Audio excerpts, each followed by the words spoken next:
Hey everybody, welcome back to the channel, and today we are going to be talking about the Demon Slayer movie. So just a quick little side story, I was actually really excited for this movie to come out after having watched the end of season 1 back when that first happened.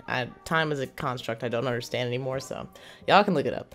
But then having it being delayed because of the pandemic, and then like it wasn't going to be shown in theaters initially, it was just going to have a theater run so that way they could go out for some Oscars and things like that, to finally have seen it and just enjoyed it. It's been an experience. That whole thing has been an experience, but that's not what you're here to talk about today. We're going to be here to talk about a spoiler-free, I think the first spoiler-free review I might have done on the channel, but a spoiler-free review of the Demon Slayer movie. So let's get into it. So I am going to be talking about some of the base concepts that everybody knows about the movie, so I wouldn't consider those spoilers, but if you think they're spoilers, then I'm just going to say my rating, which I would give it a 7.5 out of 10. I really enjoyed it, and I think it created some good emotional beats for different characters in the movie, and it's definitely going to be interesting to see how these events propel the story forward. Now to get to some non-specific spoiler-free things that I really enjoyed. Obviously this movie is called Demon Slayer, like the Mugen Train movie, and at the beginning of the movie you kind of see Inosuke, Zenitsu, and Tanjiro interacting with this train, and even at the end of the first season you kind of see them talking about the train whoa, what the heck, what is this?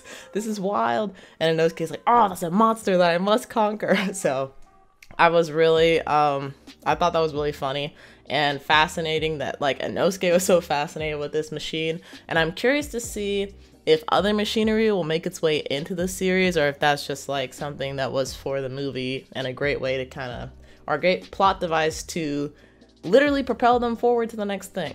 So then I do have to share this little part. It's not really a spoiler for anything major in the movie, but it is something that happens that is quite funny. So at the beginning of the movie, when Tanjiro is looking for Rengoku, because Rengoku's in the movie, they see Rengoku, or first they hear Rengoku and he's just going, tasty, tasty, and it's so funny to me. I'm like, oh my gosh, he's immediately my favorite character. This dude is a foodie, and he apparently has very articulate reviews about these foods.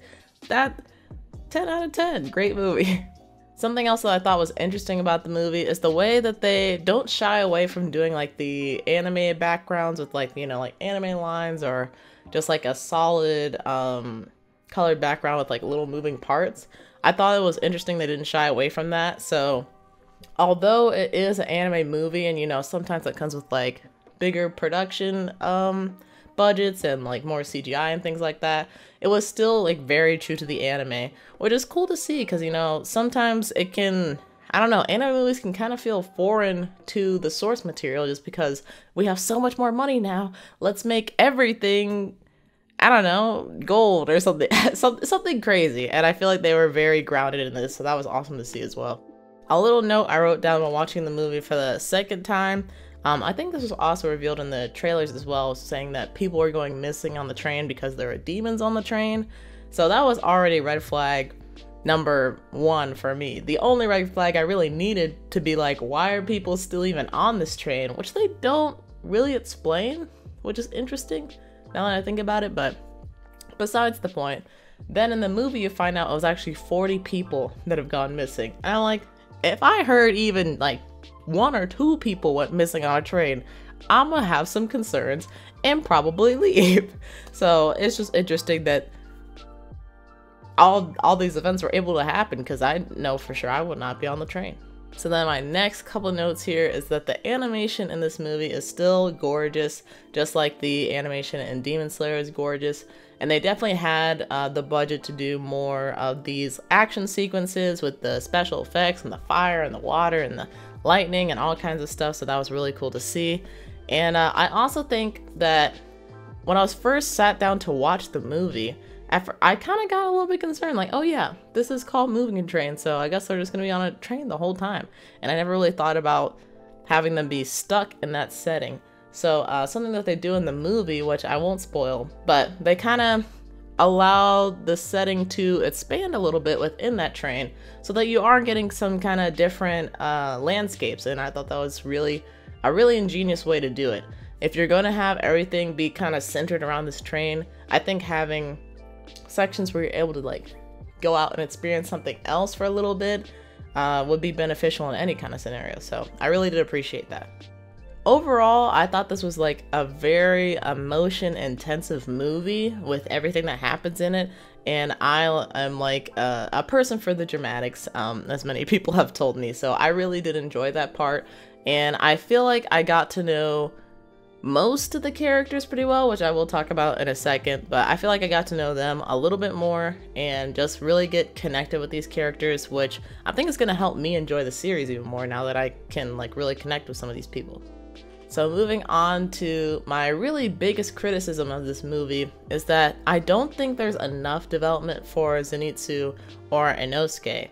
I do think they have their moments here and there, but really the development is focused on Tanjiro and Rengoku, which it makes sense for Rengoku, especially because he's a very new character in terms of we knew nothing about him besides that he was a Hashira in season 1, and then to see him in this movie playing a pretty big role, we did need to have more information on him. But to not develop the other people in the party who I won't say are recently involved, because they did have like quite a few episodes together at the end of season 1, but to not try and develop that a little bit more so we can learn a little bit more, especially about Inosuke. I feel like I know almost nothing about him.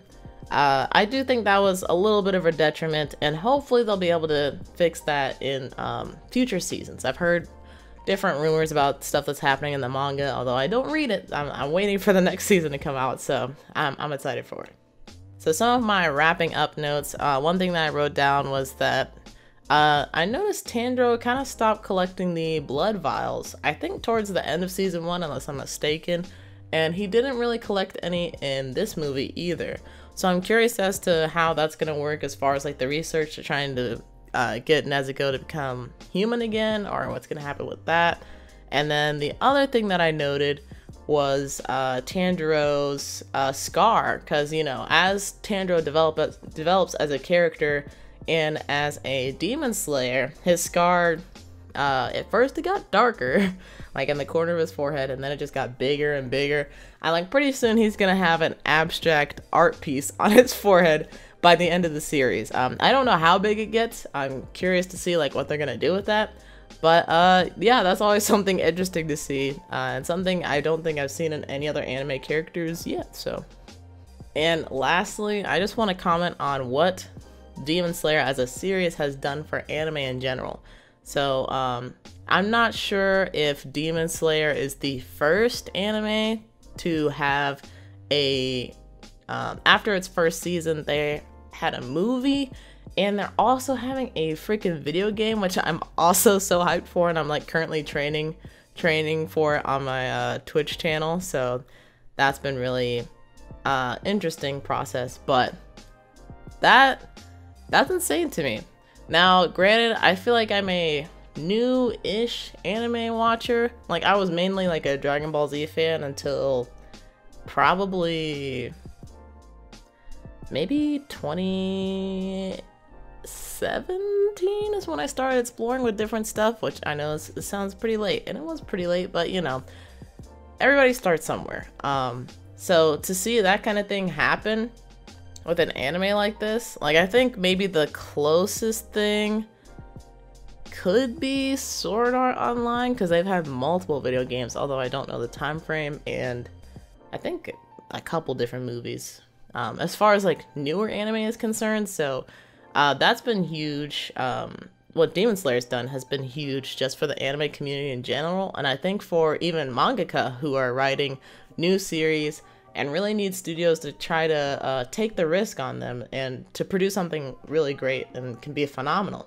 And a great example of that, I think, would be more recently Jujutsu Kaisen, with their like amazing season and now going into a movie in the future, and who knows, they might get the Demon Slayer treatment and also get a video game. I could see that happening because they definitely have the right setting and characters to do that. So that would be really cool to see as well.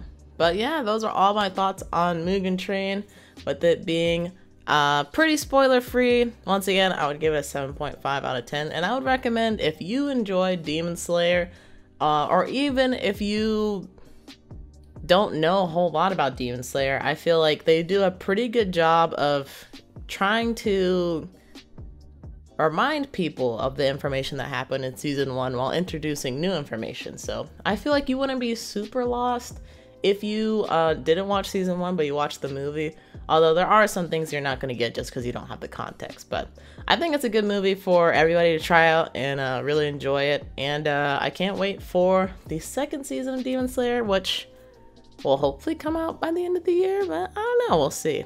But yeah, those are my thoughts. Tell me down in the comments below if you've seen the movie, did you enjoy it?